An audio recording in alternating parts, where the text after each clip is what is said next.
Bonjour à tous et toutes, j'espère que vous allez bien. Petite vidéo pour vous conseiller un débat qui a eu lieu entre Monsieur Arnaud Dumouche et Maccabée qui concerne la fameuse liberté religieuse. Vous trouverez le lien dans la description pour visionner en intégralité ce débat.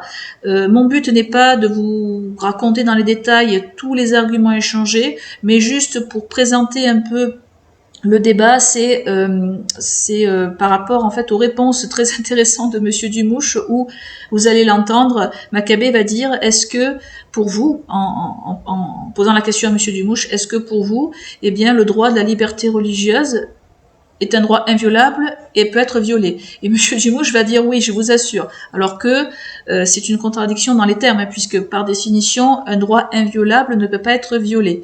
Et il y a un développement de Monsieur Dumouche sur la pastorale. Alors malheureusement, c'est commun que, eh bien, il s'écarte toujours du sujet principal. Mais bon, en somme, ce n'est pas trop grave. Mais pour vous dire que la pastorale, alors il en fait tout un argumentaire, Monsieur Dumouche, mais de toute façon, la pastorale en elle-même ne peut pas contredire l'enseignement traditionnel de l'Église, ne peut pas véhiculer des hérésies. Et par ailleurs, je développerai ça dans une prochaine vidéo où je ferai le commentaire d'un propos échangé avec Monsieur Lavagna. Là, je vous montre à l'écran le dicaster pour la promotion de l'unité des chrétiens, et vous voyez, c'est l'onglet qui concerne les relations religieuses avec le judaïsme, et dans cette pastorale, qu'on pourrait qualifier comme telle, eh bien, il y a carrément l'enseignement il y a ce qu'on appelle l'irrévocabilité de la première alliance, et donc ça signifie que la première alliance n'est pas révoquée. Vous l'avez dans un ensemble de dispositions concernant ce dicaster, et c'est pour cela que la pastorale en elle-même ne peut pas contredire l'enseignement de l'Église.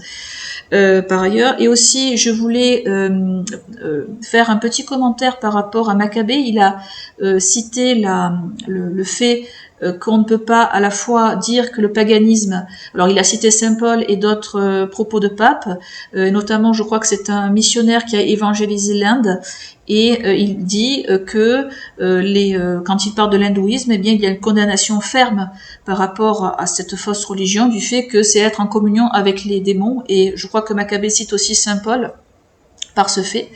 Et Dumouche va dire, il va reproduire les erreurs de Vatican II en disant oui, donc il va dire à Maccabée oui, effectivement les fausses religions ne sauvent pas, mais il met le mais, alors qu'il n'y a pas de raison de mettre un mais, puisque d'ailleurs je mets au défi gentiment bien sûr les conciliaires de sortir un texte du magistère comme quoi en fait qui aurait, si vous voulez, une définition approchante même de ce qu'a dit Vatican II sur le fait que les fausses religions ont une semence de salut. Ça n'existe pas. Tous les exemples que nous avons condamnent les fausses religions de façon ferme et définitive, que ce soit le paganisme, que ce soit les hérésies protestantes. Et ce qui est très étonnant, c'est que Monsieur Dumouche en fait parle à un moment donné de l'Ancien Testament par rapport au fait que n'est pas le salut, enfin bref. En fait, on voit que Monsieur Dumouche critique aussi le fait que Dieu ait ordonné l'extermination de certaines personnes, alors que, comme Maccabée l'a justement dit, ça ne concerne pas la liberté religieuse en tant que telle. Mais bon, après on pourrait développer, mais pour vous dire que encore une fois, Maccabée, en ayant la position sudévacantiste, prouve la rupture entre le magistère de l'Église catholique avant Vatican II et après Vatican II. Et en plus, M. Dumouche se contredit. Et quand il se contredit, en dehors de Vatican II, s'il ne cite, par exemple, s'il ne se base pas sur éventuellement Nostra Aetate et la liberté religieuse telle que définie dans notre texte de Vatican II, que lui reste-t-il ? Il ne lui reste plus rien, malheureusement. Et pour terminer, Maccabée va parler aussi de la situation de la Colombie, et il va décrire un peu les conséquences négatives de cette liberté religieuse, dans le sens où, à l'époque, eh bien, la Colombie était à 98% catholique, et la Colombie était liée par un concordat, et Paul VI va complètement bousiller, si vous voulez, ce principe qui a maintenu le catholicisme majoritaire dans ce pays, Et depuis Vatican II, nous pouvons voir dans quelle situation catastrophique est la Colombie et d'autres pays autrefois très catholiques. Hein. Donc, j'ai pas besoin. Voilà, on a les fruits de la liberté religieuse. Ça suffit, si vous voulez, à démontrer que les principes définis par Nostra Aetate sont catastrophiques. Hein. Et pour conclure cette vidéo, juste pour vous montrer le texte de Nostra Aetate que vous voyez à l'écran, je vais juste lire certains passages sur un élément important qui prouve que l'Église conciliaire a été infiltrée et gouvernée par les principes maçonniques. Donc je vous lis, citation, « L'Église réprouve donc en tant que contraire à l'esprit du Christ toute discrimination ou vexation dont sont victimes des hommes en raison de leur race, de leur couleur, de leur condition ou de leur religion. » Alors, ce qui pose problème dans une conception catholique de la tolérance, c'est le fait qu'on applique, que l'Église réprouve, donc elle le rejette, le fait qu'on ne fasse pas de discrimination ou de distinction entre les personnes par rapport à leur religion. Alors que ça, l'Église catholique l'a toujours fait. Alors, quand on parle de discrimination, je sais que ce terme-là a une connotation très péjorative dans le sens où on cause du tort aux personnes discriminées. Mais c'est vrai que dans un autre sens, le mot discrimination, le verbe discriminer veut dire distinguer les choses entre elles.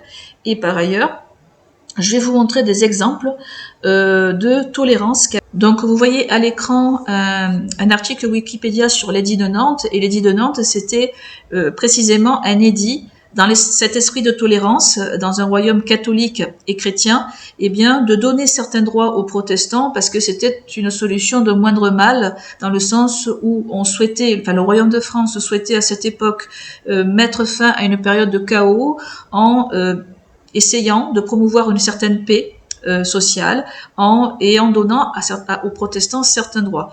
Par contre, comme vous le savez, dans une politique de tolérance, il y a la possibilité de modifier ces privilèges ou non en fonction du contexte politique.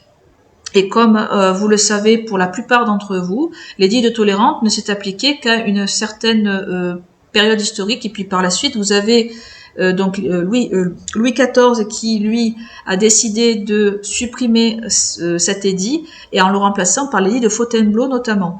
Voilà, donc pour vous dire que la conception de Nostra Aetate maçonnique de dire que l'Église catholique ne fait plus la différence par rapport à la religion, c'est quelque chose de très dangereux puisque on permet au mal, notamment, eh bien d'être à égalité avec le bien. Et vous voyez que la tolérance est quelque chose qui protège les catholiques et les âmes, eh bien de s'associer ou de pratiquer une fausse religion sans forme de restriction. Voilà. Je vous remercie par avance de liker et de partager cette vidéo. Soyez bénis, au revoir.